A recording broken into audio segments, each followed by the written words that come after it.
I'm joined again today by Caroline Gourlay of Caroline Gourlay Business Psychology. And in this episode, we will be discussing how decisions are made and disagreements resolved in owner-managed and family businesses. This follows from our first episode where we talked about how owner-managed and family businesses are managed and led. And so now we're going to focus a little bit more on how decisions are made and I think more importantly, how owner-managed businesses and family businesses can effectively resolve disagreements. And hello again, Caroline. Hello. And Caroline, I believe welcome back. I believe, Caroline, you have a useful model to apply in these situations to understand a little bit more about this topic. I do. Last time, people may remember, I had a Venn diagram model. This time I've got a different Venn diagram model. Perfect. So this is a very well-known, within family business circles, this is very well-known. It's called the three-circle model of family businesses. And what it's looking at is the kind of the three areas of interest. There is who owns the company, who runs the company, and who's in the family. And you can have people who fall into all of those segments. So there are people who work in the family business, own the family business, and are members of the family, and they sit right in the center. But you may have people who are employed in the business and are members of the family, but don't have any shares. You can have people who are members of the family and own the business, but don't work in it. People who are in the family and don't have an involvement with the business at all, but that doesn't mean that they don't have any influence. You know, the spouse of someone in the business might actually be having quite a say in the background. You have people who own the business, but aren't in the family. You know, you might have a shareholder, business partner of some sort. That a shareholder might work in the business, and that would put them in that right-hand side bubble segment. Or people who work in the business, don't own it, and are not in the family, so that, you know, that larger group of employees. And the question about who has influence is a really interesting one. And I find this a really useful model to pick apart who has influence and when. I remember last time, Stu, you were talking about which hat are you wearing when you're as a family member. Are you wearing the hat of an owner of the business, or are you wearing a hat as a director of the business? Yeah, and those are subtly different, and which decisions get made where, and who gets a say is often, people intuitively know about it, they instinctively know about it, but if you haven't actually pulled it apart, then that's where people can start tripping over themselves and get into, well, that's got nothing to do with you. Indeed. I don't know what your experience of this is. Yeah, this is a little bit, this is my life, Caroline, as a lawyer, getting involved in documenting those rules, if you like, in the safe operation and conduct of the owner-managed or family business, whether it's a shareholders agreement in the context of a company, or partnership agreement in the case of a general partnership, or an LLP agreement in the case of a limited liability partnership. These documents provide a framework or a rule book, if you like, or a roadmap and a safety net for those involved to ensure that those involved in the business comply with the default and background statutory obligations, and that decisions are made by the right people at the right times so that they are validly made. And so under the Companies Act 2006, for example, if you're operating a company, there will be specific rules whereby certain resolutions must be made by the shareholders, who are the ultimate owners and have ultimate authority over the business. The directors, if you like, are appointed by the shareholders to run the business day to day. And so their decision making is relating to the sort of operational, practical running of the company. yet certain decisions must be made by the shareholders. And as you say, they wear different hats at that time. And so what we do is put a document in place which enables those in the business to know that they are complying with the law and the legal principles. But it also provides a roadmap if there are disagreements, so that you can navigate your way out of disagreements in a safe way, so that there isn't just a falling out and all-out dispute, which might ultimately end in the winding up or dissolution of the company. But also, more importantly, these documents have a preemptive effect, because the process of agreeing rights and obligations manage expectations, and that affects behaviours at the outset. So parties don't find the need to get into disagreements or realise that there's no point going down that avenue, because you've already signed up to an agreement where you're legally bound, and you've previously agreed to operate the business in a certain way. So I think these are very important documents to put in place. And often it feels like for owner-managed businesses or family businesses where you're busy getting on selling widgets or providing services or doing what you're good at and doing what you enjoy, that it feels like fixing the roof while the sun is shining to spend money on putting one of these agreements in place. Especially on lawyers' fees. Nobody. Well, this is it, Caroline, of course. And but as I say, it's not just something that's needed if you get into a disagreement. It really does help guide and manage behaviours right from day one. And this sort of things that agreement might cover would be different rights attaching to different shares, whether that's voting rights or dividend rights, income rights, or rights to capital if the business is sold or wound up. But often one of the key things that is very useful is reserve matter decision making. So certain decisions are so important, if you like, Caroline, the sale of the business, or the changing of the constitution of the business, or going to the bank and borrowing £10 million secured over the assets of the business. These are so important that actually they require unanimous decisions of the shareholders rather than, say, 51% or 75% or what have you. So you can set different rules for decision making, so that actually there is some kind of order, and it feels that there's fairness in there, that people have a right to be heard and have their opportunity to have their voice heard and to vote on a matter at the right time. So those are very we find absolutely essential documents for the safe operating of a business. And there's lots of other bits in there, such as agreeing business plans and sharing of accounting information, and actually the procedural rules for making decisions, whether you need 7-10 days notice for a meeting, or a quorum for a meeting is 4 of the 5 directors, for example, so that, again, people have that fairness and that ability to be heard and have their say. What it reminds me of, Stuart, is as you're talking, it's like, something like football or cricket has rules.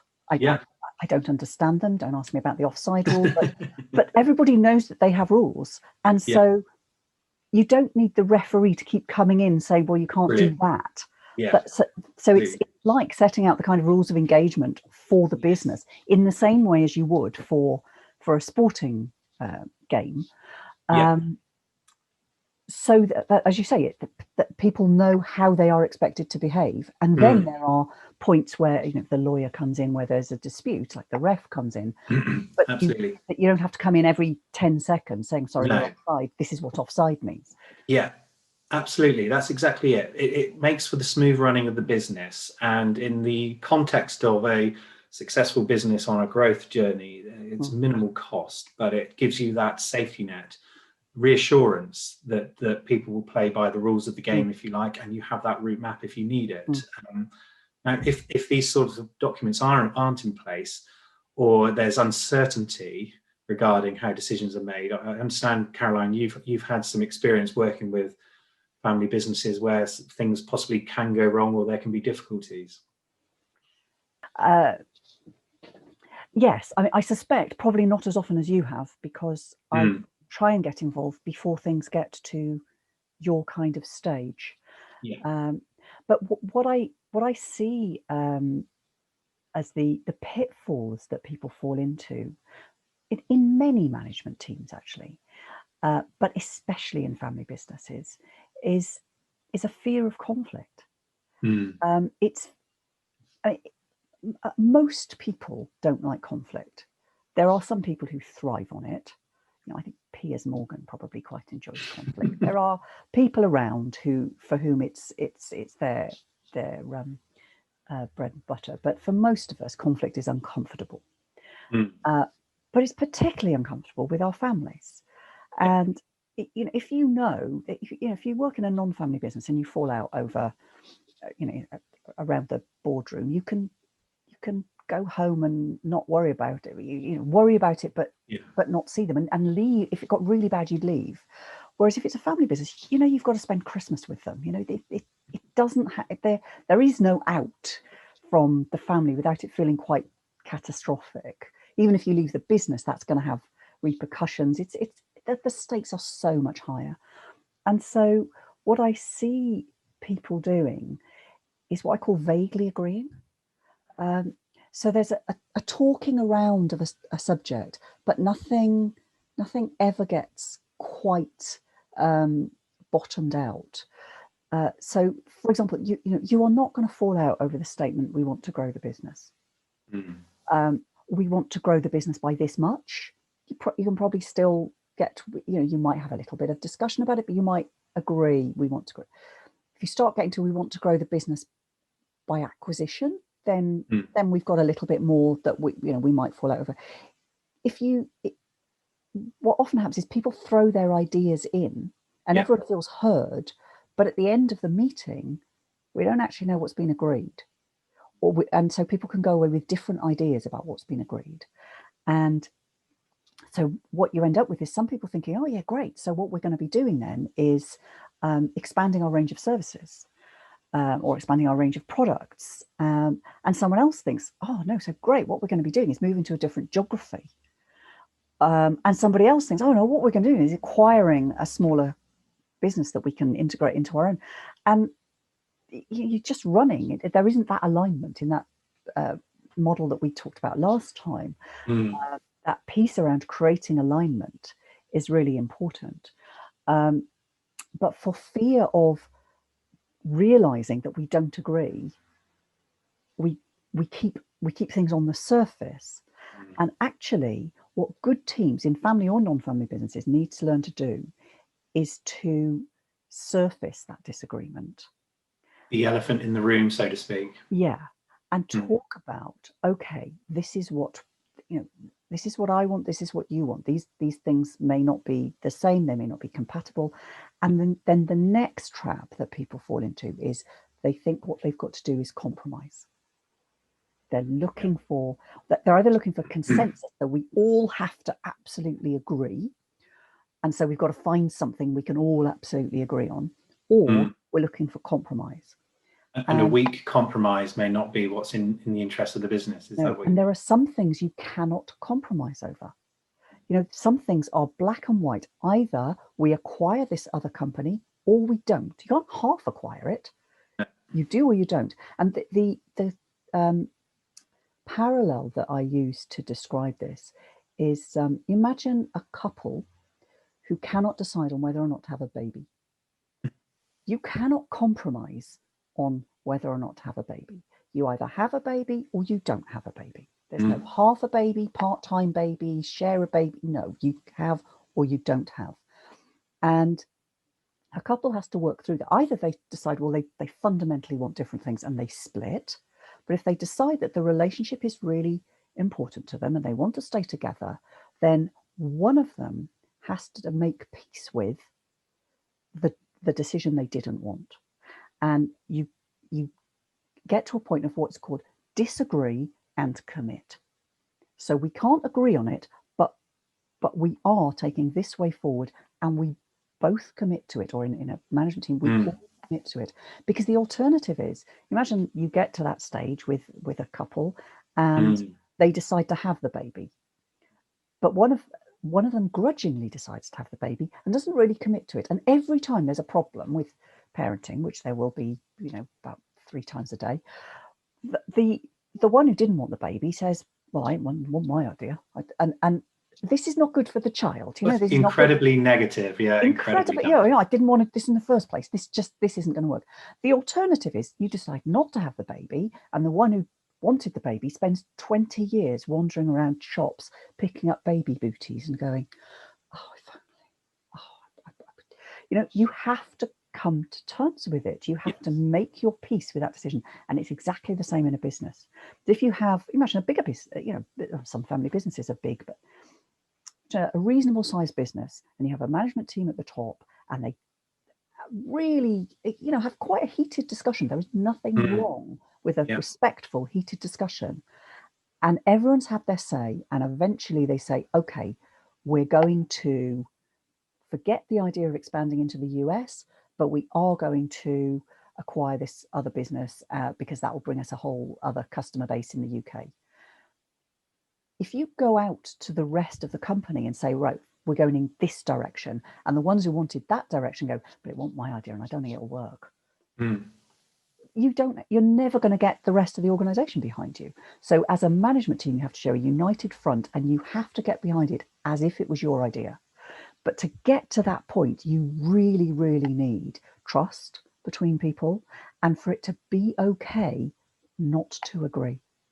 Yeah, it's actually a positive to have a robust conversation and share different views. Yeah. One of the real risks in a business actually is too much harmony. I don't know. Do you remember the Challenger space shuttle? Yes, I do. 86. You know? Yeah.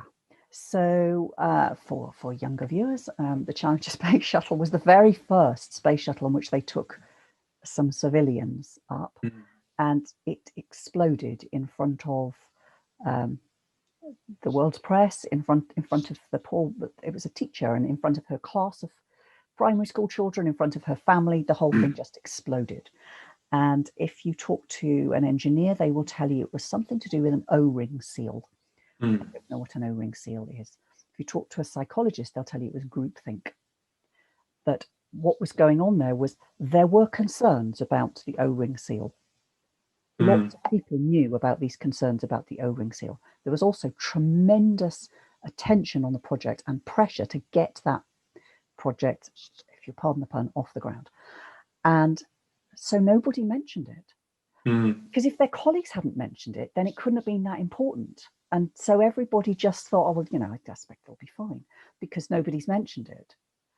And so actually you can be a very, very harmonious team, happily marching in the wrong direction if you don't have somebody in there who brings in a different viewpoint. And this was the best engineers in the world involved in this one. And I can imagine in owner-managed businesses where you've got key founders, or family businesses where you've got parents, whether they're stepping back or silently involved, carrying a lot of authority, this groupthink can manifest itself very easily in just, it's all understood, it's unwritten understandings between people about how things are done. No one really necessarily addresses them.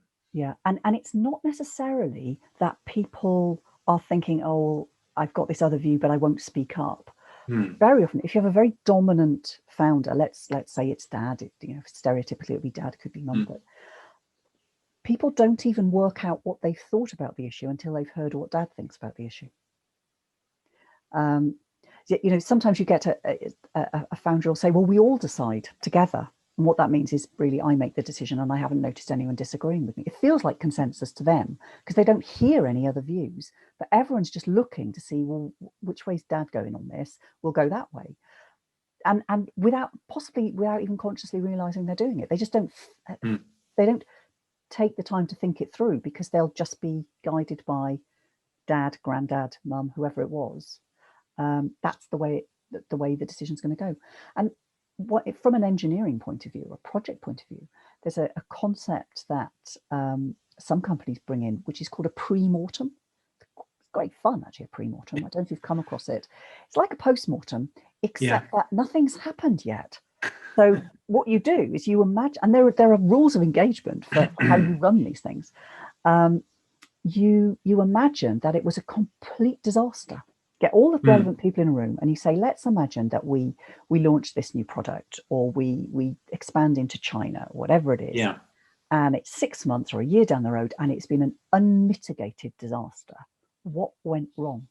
And people can then have got more liberty to use their imagination to think, oh, okay, well, supposing we all get captured by aliens, supposing there's a global pandemic, supposing the internet is hacked by the Russians, supposing that supply chain fails, and then they get into the real stuff, you know, and you like uncover risk that you wouldn't uncover otherwise. Really interesting. Your concept there of the premortem, it brings to mind for me this sort of family business charter that you might want to put in place, or a family business might want to consider. That is, it's not necessarily one event as such and a precursor to one event, but it's discussing the issues and teasing out those unsaid or thought but not written down ways of acting, behaving, and so on, where the process itself of creating this charter, if you like, are non-binding, so it's not legally binding. So the pressure of having to sign your life away to legally binding provisions is taken away. But the family business considers its common understandings, if you like, its ethos, its values, its purpose, its mission, and attempts to sort of define that if it possibly can, which can tease out the elephants in the room or the issues arising, the way decisions are made or the way the business is conducted and how it's run, so that the process itself is probably more important than a written document at the end of it. A three-sided bit of A4 may be the outcome, but the period, possibly working with an impartial advisor, someone who can sit there if there are different perspectives and viewpoints between the family, that discussion process, almost the premortem, if you like, to the future of running of the business, is we have found working with family businesses particularly, it's can be a critical process to go through, so that again expectations are managed and certain behaviors are noted and you can take steps to mitigate. That reminds me actually of on a more of a individual decision basis. I've sometimes worked with teams where, so I'm thinking of a particular team where they had a decision to make about investment, and it was either going to go into their marketing, like, you know, let's build an entire new website and a huge, big investment in marketing, or it was going to go into something technical. And everybody knew that the MD, who came from a technical background, the idea was he would favour the technical solution, and actually that wasn't his view at all. So what we did, he just wanted to do what was best for the business. So what we did was, without discussing the decision at all, we went through, how will we make this decision? You know, what criteria are we going to weigh up, and how much weight do we give to each one? A bit like when you're buying a house, you know, so where is it and how many bedrooms and what can we compromise on and how near does it have to be to a school and all of those sorts of things. So you know what you're looking for before you make the decision, so that then when you load the information in, you can kind of go, yeah, but we said we would give that less weight than this. And that takes the heat out of, yes, but marketing, yes, but, you know, we always knew you'd go with that one, wouldn't you, sort of decision. And it's no longer then a battle of views or perspectives from different individuals who are pitted against one another. It's we've already set out the rules of engagement for deciding how to decide. And we all thought that was the right thing to do for the various reasons. And again, that enables the future harmonious conduct or enhances the chances of harmonious conduct of the business going forwards. Or not necessarily harmonious, but respectful disagreement without the relationships being damaged. Harmony, not necessarily the thing to always aim for. Of course, as we were saying, robust disagreements can be useful in themselves. Absolutely. Thank you very much, Caroline. That was again a really interesting discussion regarding how decisions are made within owner-managed businesses and family businesses, and possibly how disagreements can be avoided. Thank you very much. You're welcome.